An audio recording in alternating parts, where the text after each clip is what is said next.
est question de la chauve-souris. Ah, ce fut de fait une comédie de mon invention, dans laquelle j'ai attribué à ce pauvre docteur le rôle-titre. Une farce délicieuse dont il fut la victime. Sa défaite, il ne peut tout de même pas vous la décrire lui-même. Tu m'autorises? Ah, sans hésiter. Il y a 3 ans, Falk et moi, nous étions encore 2 joyeux drilles. Oh, vous l'êtes toujours. Ne vous trahissez pas. Nous habitions la petite ville de Weinberg. Falk était alors déjà notaire, mais moi, je n'étais pas encore marié. Oh, vous êtes marié, Marquis. Oh, mais c'est épouvantable, mes espérances. Espérez toujours, on ne sait jamais. Dans un château, à 3 lieues de notre petite ville, les maîtres de maison donnèrent un bal masqué auquel nous fûmes également conviés.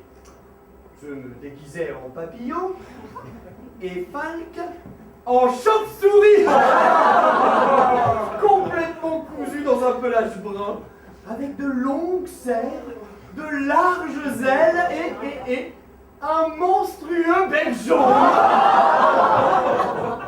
Nous nous sommes rendus ensemble au bal en fiacre, tout en conversant gaiement, mais je voulais me payer une facétie supplémentaire et je grisais consciencieusement notre docteur, si bien que le lendemain, il était plein comme une barrique.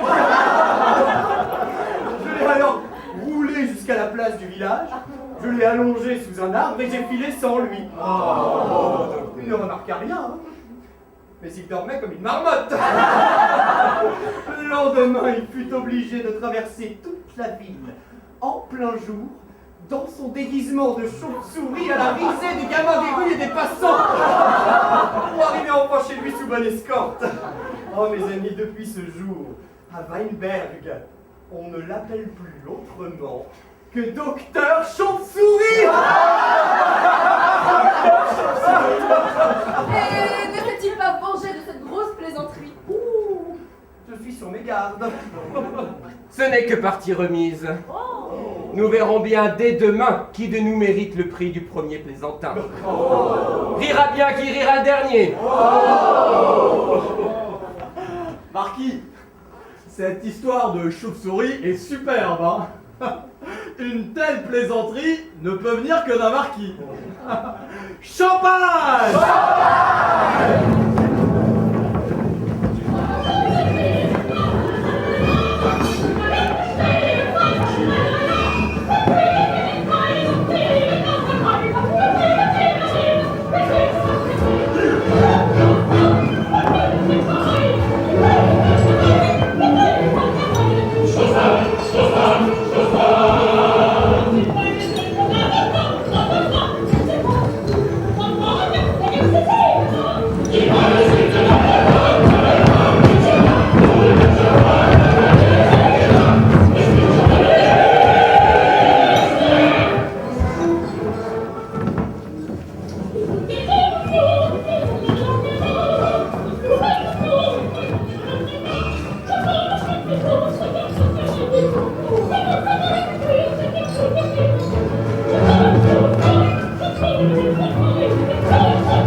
Obwohl sie hat